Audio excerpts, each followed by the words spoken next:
हरि ओम सच्चिदानंदरूपाय विश्वोत्पत्त्यादिहेतवे तापत्रयविनाशाय श्रीकृष्णाय वयं नमः। कृष्णं नारायणं वन्दे कृष्णं वन्दे ब्रजप्रियं कृष्णं द्वैपायनं वन्दे कृष्णं वन्दे प्रधासुतं। श्री कृष्णाय नमः। आज भाद्र मास शुक्ल पक्ष की चतुर्थी तिथि है। आज के दिन चंद्र दर्शन वर्जित किया गया है।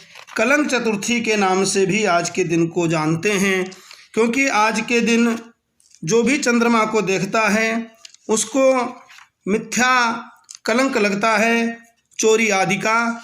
इसलिए आज के दिन चंद्र दर्शन निषेध किया गया है शास्त्रों में।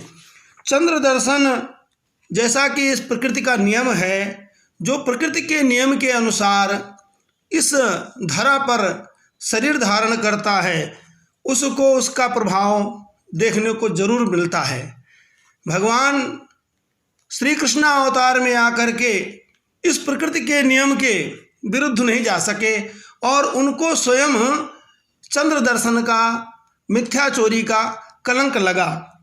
सो जो उनकी अस्मंतक मणि चोरी की कथा, जो अस्मंतक मणि की चोरी के कारण श्री कृष्ण जी को इसका कलंक लगा था, जो भी इस कथा को श्रवण करता है उसको चंद्र दर्शन के दोष का निवारण और उसका पाप से वो मुक्त हो जाता है। इसलिए हम सभी आज अस्मंतक मणि की कथा का श्रवण करेंगे और अगर किसी ने भूल से भी चंद्र दर्शन कर लिया है तो उसको परमात्मा अपनी अहैतुकी की कृपा के द्वारा उसे उस दोष से मुक्त करेंगे।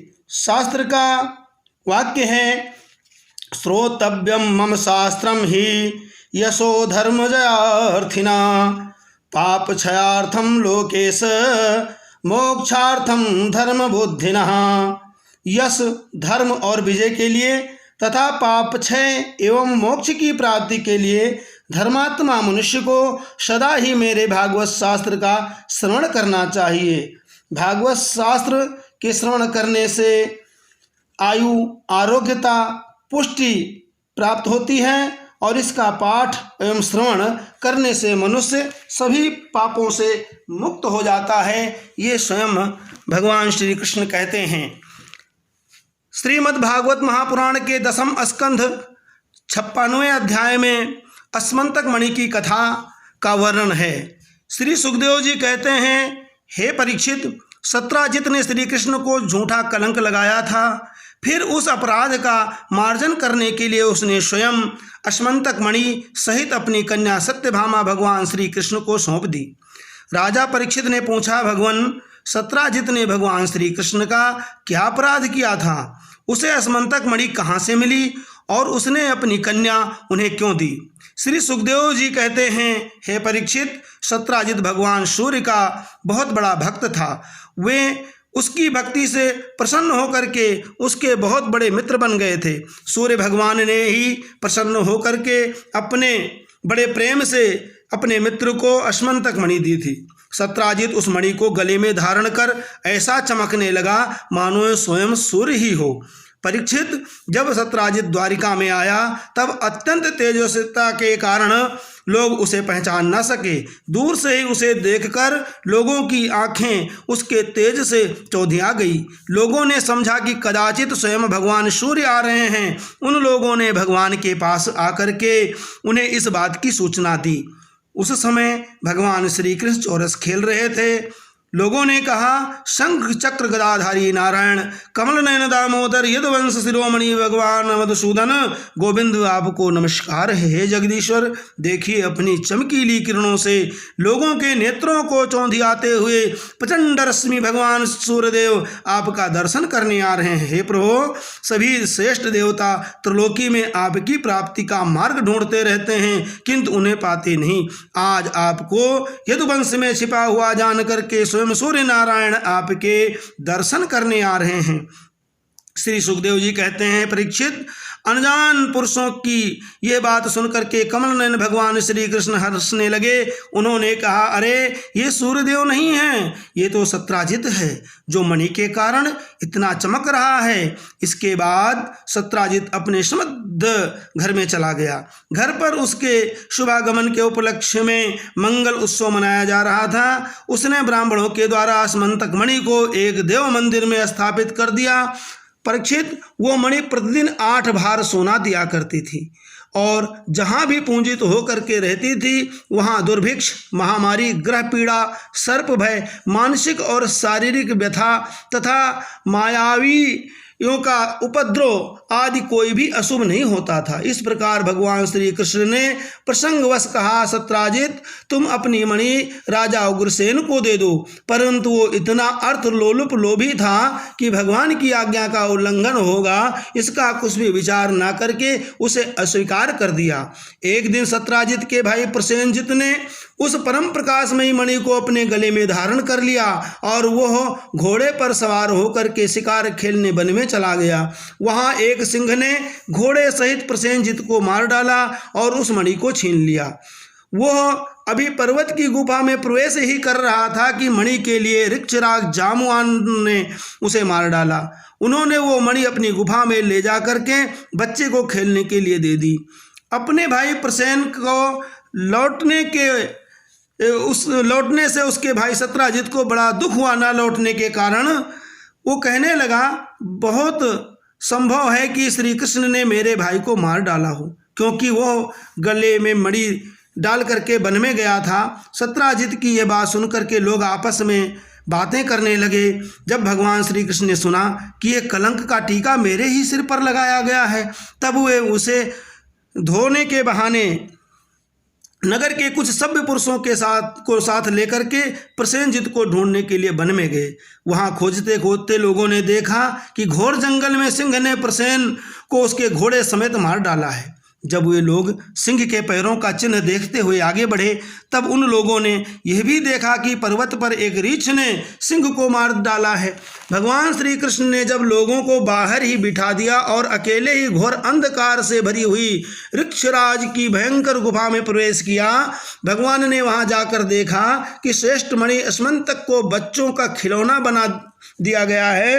वे उसे हर लेने की इच्छा से बच्चे के पास जा खड़े हुए।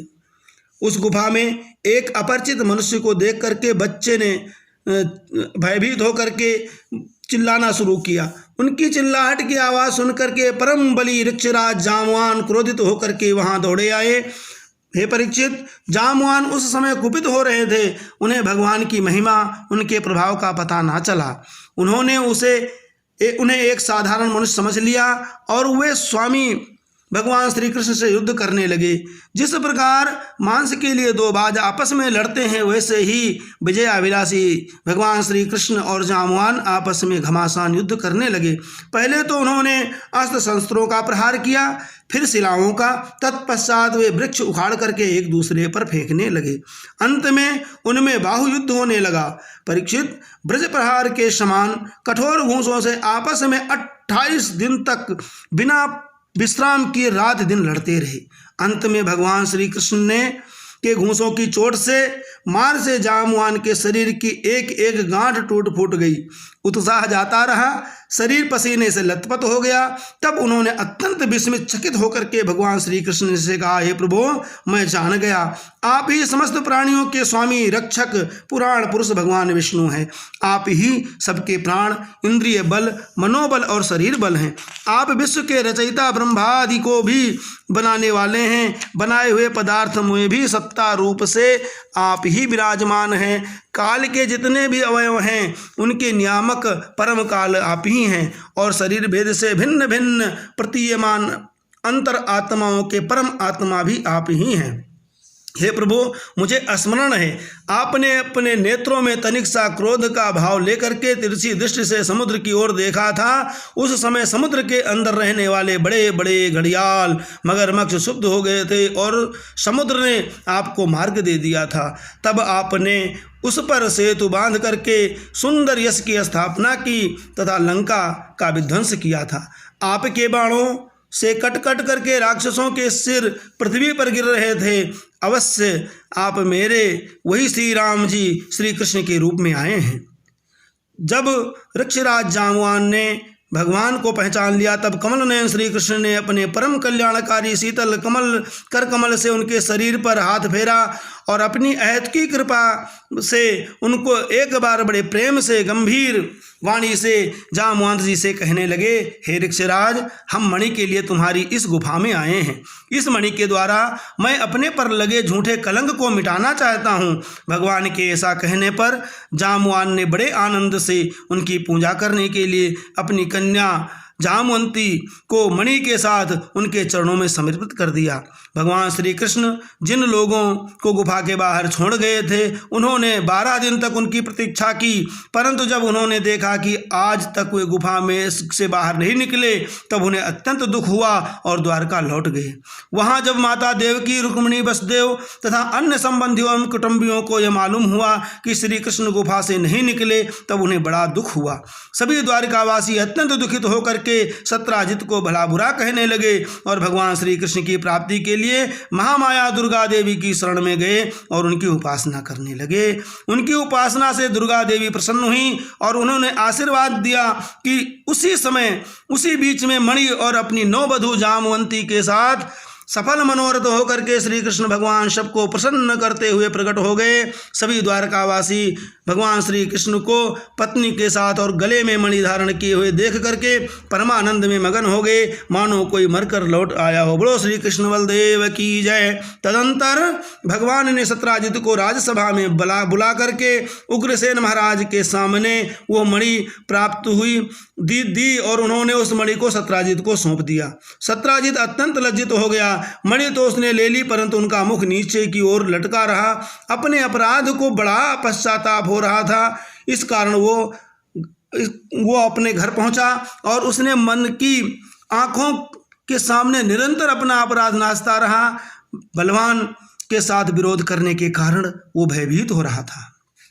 अब वो यही सोच रहा था कि मैं अपने इस अपराध का मार्जन कैसे करूं, मुझ पर भगवान श्री कृष्ण कैसे प्रसन्न हो, ऐसा कौन सा काम करूं जिससे मेरा कल्याण हो और लोग मुझे किसी प्रकार का दोषी ना समझें। सचमुच मैं अदूरदर्शी क्षुद्र हूँ, धन के लोभ से मैं बड़ी मूर्खता का काम कर बैठा। अब मैं रमणियों के रत्न के समान अपनी कन्या सत्यभामा और वो असमंतक मणि दोनों ही श्री कृष्ण को दे दूंगा। ये उपाय बहुत अच्छा रहेगा, इससे मेरा अपराध का मार्जन भी हो जाएगा और लोगों के नज़रों में मेरा सम्मान भी होगा। सत्राजित ने अपने विवेक बुद्धि से ऐसा निश्चय करके स्वयं ही इसके लिए उद्योग किया और अपनी कन्या और असमंतक मणि दोनों को ले जा करके श्री कृष्ण जी को अर्पण कर दिया। सत्यभामा शील, स्वभाव, सुंदरता, उदारता और सद्गुणों से संपन्न थी। बहुत से लोग चाहते थे कि सत्यभामा उन्हें मिले और उन लोगों ने उन्हें मांगा भी था, परंतु जब भगवान श्री कृष्ण विधिपूर्वक उनका पाणी ग्रहण कर लिया, राजा परीक्षित, श्री कृष्ण जी ने सत्राजित से कहा कि हम असमंतक मणि नहीं लेंगे। ये सूर्य भगवान के भक्त हैं आप, और आपने अपने परिश्रम के द्वारा, तप के द्वारा उनसे प्राप्त किया है, इस पर तुम्हारा अधिकार है। अगर तुम इसे हमें दे रहे हो तो इसके फल पर मेरा अधिकार है और इससे निकले हुए सोने के हम अधिकारी हैं, परंतु ये मणि आप ही रखें अपने पास। श्री सुखदेव जी कहते हैं कि परीक्षित, यद्यपि भगवान श्री कृष्ण को इस बात का पता था कि लक्षाग्रह की आग से पांडवों का बाल भी बांका नहीं हुआ था, तथापि जब उन्होंने सुना कि कुंती और पांडव जल गए हैं, तब उस समय कुल परमपरोचित व्यवहार करने के लिए वे बलराम जी के साथ हस्तिनापुर गए। वहां जाकर के भीष्म पितामह, कृपाचार्य, विदुर, गंधारी और द्रोणाचार्य से मिलकर के उनके साथ साम वेदना सहानुभूति प्रकट की और उन लोगों से कहने लगे, हाय, ये तो बड़े ही दुख की बात है। जब भगवान द्वारिका से हस्तिनापुर चले गए तो यहाँ पर अक्रूर और कृतवर्मा को अवसर मिल गया। उन लोगों ने सतधनुआ से आकर के कहा कि तुम सत्राजित से मणि क्यों नहीं छीन लेते। सत्राजित ने अपनी श्रेष्ठ कन्या सत्यभामा का विवाह हमसे करने का वचन दिया था और अब उसने हम लोगों का तिरस्कार करके उसे श्री कृष्ण के साथ ब्याह दिया। अब सत्राजित भी अपने भाई प्रसेनजित की तरह क्यों न यमपुरी चला जाए। सतधनुआ पापी था और अब तो उसकी मृत्यु भी उसके सिर पर नाच रही थी। अक्रूर और कृतवर्मा के बहकाने पर सतधनवा उनकी बातों में आ गया और उस दुष्ट ने लोभवश सोए हुए सत्राजित को मार डाला। उस समय स्त्रियां अनाथ के समान रोने लगी, परंतु सतधनवा को उनकी तनिक भी चिंता न हुई। वो कसाई को पशुओं की तरह हत्या करने वाला सत्राजित को मार करके मणि लेकर के वहां से भाग गया। सत्यभामा जी को जब इस बात का पता चला तो बड़ा शोक करने लगी और शोक करते हुए अपने पिताजी के पास आई और वहाँ पर आकर के बहुत विलाप करने लगी। बीच बीच में बेहोश हो जाती थी, होश में आने पर विलाप करती थी। इसके बाद उन्होंने अपने पिता के शव को तेल में कढ़ाई में रखवा दिया और हस्तिनापुर गई। उन्होंने बड़े दुख से भगवान श्री कृष्ण से अपने पिता की हत्या का वृत्तांत सुनाया। यद्यपि इन बातों को भगवान श्री कृष्ण पहले से ही जानते थे, परंतु हे परीक्षित, सर्वशक्तिमान भगवान श्री कृष्ण और बलराम जी ने सब सुन करके मनुष्यों की सी लीला करते हुए अपनी आंखों में आंसू भर करके विलाप करने लगे कि हो, हम लोगों पर तो बहुत बड़ी विपत्ति आ पड़ी है। इसके पश्चात भगवान श्री कृष्ण सत्यभामा जी और बलराम जी के साथ हस्तिनापुर से द्वारिका लौट आए और सतधनवा को मारने और उससे मणि छीनने का प्रयत्न करने लगे। जब सतधनवा को ये मालूम हुआ कि भगवान श्री कृष्ण उसे मारने के लिए आ रहे हैं तो वो बहुत डर गया और अपने प्राण बचाने के लिए उसने कृतवर्मा से सहायता मांगी। तब कृतवर्मा ने कहा कि भगवान श्री कृष्ण और बलराम जी सर्वशक्तिमान ईश्वर हैं, मैं उनका सामना नहीं कर सकता। भला ऐसा कौन है जो उनके साथ बैर बांध करके इस लोक या परलोक में सकुशल रह सकता है। तुम जानते हो कि कंस उन्हीं से द्वेष करने के कारण राज्य लक्ष्मी को खो बैठा और अपने अनुयायियों के साथ मारा गया। जरासंध जैसे सूरवीर को भी 17 बार मैदान में हरा करके और अपनी राजधानी में लौट गया वो जो है। जब कृतवर्मा ने उसे इस प्रकार जवाब दिया तब सतधनवा ने सहायता के लिए अक्रूर जी से प्रार्थना की। उन्होंने कहा, भाई ऐसा कौन है जो सर्वशक्तिमान भगवान के बल पौरुष को जानकर भी उससे विरोध करे। सो जो भगवान खेल खेल में ही इस विश्व की रचना रक्षा और संहार करते हैं तथा कब क्या करना चाहते हैं, इस बात को माया मोहित ब्रह्म आदि देवते भी नहीं जानते। और उन्होंने 7 वर्ष की अवस्था में जब वे निरे बालक थे, एक हाथ से ही गिरिराज पर्वत गोवर्धन को उठा लिया था। जैसे नन्हे मुन्ने बच्चे बरसाती छाते को उठा करके अपने हाथ में रख लेते हैं, वैसे ही खेल खेल में 7 दिनों तक उसे उठाए रखा। मैं तो भगवान श्री कृष्ण को नमस्कार करता हूँ। उनके कर्म अद्भुत हैं, अनंत हैं, अनादि हैं, एक रस और आत्मस्वरूप हैं। मैं उन्हें प्रणाम करता हूँ, बार बार प्रणाम करता हूँ। जब इस प्रकार अक्रूर जी ने भी उसे जवाब दे दिया तब सतधनवा ने अस्मंतक मणि उन्हीं के पास रख करके आप 400 कोस लगातार चलने वाले घोड़े पर सवार होकर के वहाँ से भाग गया। परीक्षित, हे राजन, भगवान श्री कृष्ण और बलराम दोनों भाई अपने उस रथ पर सवार हुए जिस पर गरुण चिन्ह से चिन्हित ध्वजा फहरा रही थी और बड़े बेग वाले घोड़े लगे हुए थे। अब उन्होंने अपने ससुर सत्राजित को मारने वाले सतधनवा का पीछा किया। मिथिलापुरी के निकट एक उपवन में सतधनवा घोड़े से गिर पड़ा। अब वो उसे छोड़ करके पैदल ही भागा। वो अत्यंत भयभीत हो गया था। भगवान श्री कृष्ण भी क्रोध करके उसके पीछे दौड़े। सतधनवा पैदल ही भाग रहा था, इसलिए भगवान ने पैदल ही दौड़ करके उसके तीक्ष्ण धार वाले चक्र से उसके सिर को उतार दिया और उसके वस्त्रों में अस्मंतक मणि को ढूंढा, परंतु अस्मंतक मणि वहाँ नहीं मिली। भगवान श्री कृष्ण बड़े भाई बलराम जी के पास आकर के कहने लगे, हमने सतधनवा को व्यर्थ ही मारा क्योंकि उसके पास अस्मंतक मणि तो है नहीं। बलराम जी ने कहा, इसमें संदेह नहीं कि सतधनवा ने अस्मंतक मणि को किसी न किसी के पास रख दिया होगा। अब तुम द्वारिका जाओ और उसका पता लगाओ। मैं विदेह राज से मिलना चाहता हूँ क्योंकि वे मेरे बहुत ही प्रिय मित्र हैं। राजा परीक्षित ये कह करके यदुवंश शिरोमणि बलराम जी मिथिला नगरी में राजा जनक के पास चले गए। जब मिथिलेश ने देखा कि पूजनीय बलराम जी महाराज पधारे हैं तो हृदय से उनका आभार जताया। उनको अपने आसन पर बैठा करके उचित सामग्री के द्वारा उनकी पूजा की।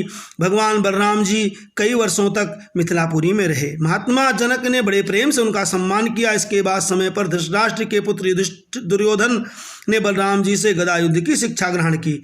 अपनी प्रिय सत्यभामा का प्रिय कार्य करके भगवान श्री कृष्ण द्वारका लौट आए और उनको ये समाचार सुना दिया कि सद्धनुआ को मारा गया, परंतु स्मंतक मणि उसके पास नहीं मिली। इसके बाद उन्होंने भाई बंधुओं के साथ अपने ससुर सत्राजित की और्धदैहिक क्रियाएं करवाई, उनके मृतक शरीर का संस्कार करवाया और मृतक प्राणी का जिस प्रकार से परलोक सुधरता उस प्रकार के सभी कर्म करवाए। अक्रूर और कृतवर्मा ने शतधन्वा को सत्राजित के वध के लिए उत्तेजित किया था। इसलिए जब उन्होंने सुना कि भगवान श्री कृष्ण ने शतधन्वा को मार डाला है तब वे अत्यंत भयभीत होकर के द्वारका से भाग खड़े हुए। हे परीक्षित, कुछ लोग ऐसा मानते हैं कि अक्रूर के द्वारिका से चले जाने पर द्वारिका वासियों को कई प्रकार के अनिष्टों का सामना करना पड़ा। दैहिक भौतिक निमित्तों से बार बार वहां नागरिकों में शारीरिक और मानसिक कष्ट सहना पड़ा, परंतु जो लोग ऐसा कहते हैं वे पहले कही हुई बातों को भूल गए हैं। भला यह भी कभी संभव हो सकता है कि भगवान श्री कृष्ण समस्त ऋषि मुनि जहाँ निवास करते हैं उनके निवास स्थान द्वारिका में उनके रहते हुए कोई उपद्रव खड़ा हो जाए।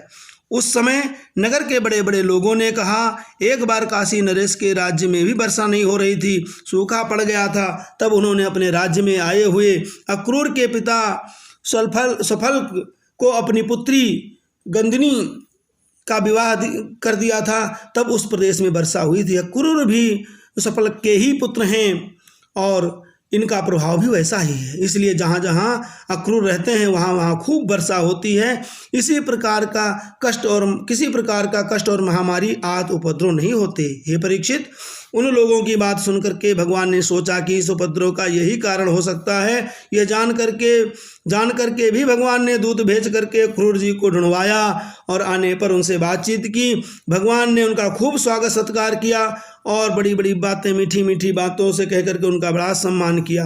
हे राजा परीक्षित, भगवान सबके चित्त में एक एक संकल्प देखते रहते हैं, उनको सब पता रहता है, परंतु वो कुछ कहते नहीं, केवल उसकी ही मन की परीक्षा लेते हैं। इसलिए उन्होंने मुस्कुराते हुए अक्रूर से कहा, चाचा जी आप दान धर्म के पालक हैं, हमें ये बात पहले ही मालूम है कि सद्धन्वा ने आपके पास अस्मंतक मणि छोड़ दिया है जो बड़ी ही प्रकाशमान और धन देने वाली है। आप जानते ही हैं कि सत्राजित के कोई पुत्र नहीं है, इसलिए उनकी लड़की के लड़के उनके नाती ही उन्हें तिलांजलि और पिंडदान करेंगे, उनका ऋण चुकाएंगे और जो कुछ बचा रहेगा उसके उत्तराधिकारी वही होंगे। इस प्रकार शास्त्रीय दृष्टि से यद्यपि अस्मंतक मणि हमारे पुत्रों को ही मिलनी चाहिए, तथापि वो मणि आपके पास ही रहे, क्योंकि आप बड़े व्रतनिष्ठ और पवित्र आत्मा हैं और दूसरों के लिए उस मणि को रखना अत्यंत कठिन भी है।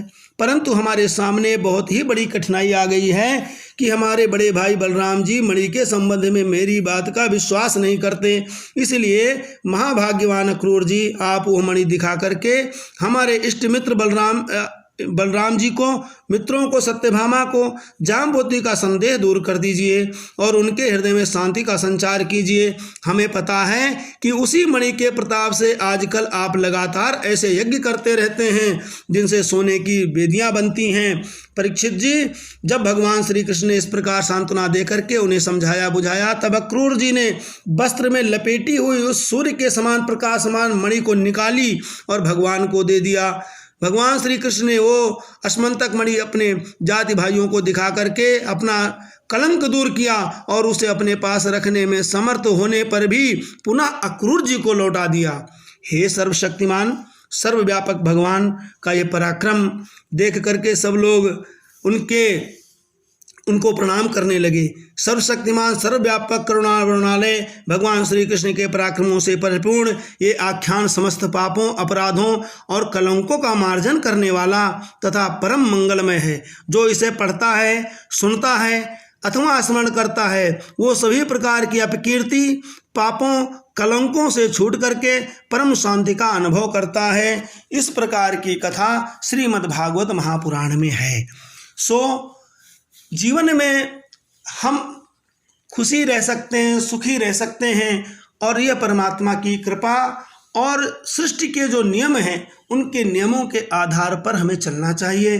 अपनी संस्कृति, अपनी धर्म परंपरा का अनुकरण करना चाहिए, अपने कुल रीति परंपरा का अनुकरण करना चाहिए। स्वधर्मम निधनम श्रेय पर धर्मम भयावह। इसलिए अपने धर्म संस्कृति को ध्यान में रखते हुए जो भी हमें शास्त्र मर्यादित कार्य बताएंगे उनको करना चाहिए। हम आशा करते हैं कि सभी लोग इस कथा को श्रवण करेंगे और किसी ने भी भूल से अगर चंद्र दर्शन कर लिया है तो भगवान वैकुंठनाथ सर्वशक्तिमान करुणा बरुणालय श्री कृष्ण भगवान की इस पराक्रम की कथा को श्रवण करके उनके दोष और उनका पाप का जो ये पाप का फल है वो समाप्त हो जाएगा और जीवन में हमेशा उन्नति और प्रगति का मार्ग प्रशस्त होता होगा। इन्हीं शुभकामनाओं के साथ भगवान श्री कृष्ण के चरणों में सादर समर्पित है। ओम पूर्णमदः पूर्णमिदं पूर्णात् पूर्णमुदच्यते पूर्णस्य पूर्णमादाय पूर्णमेवावशिष्यते। बोलो श्री कृष्ण भगवान की जय।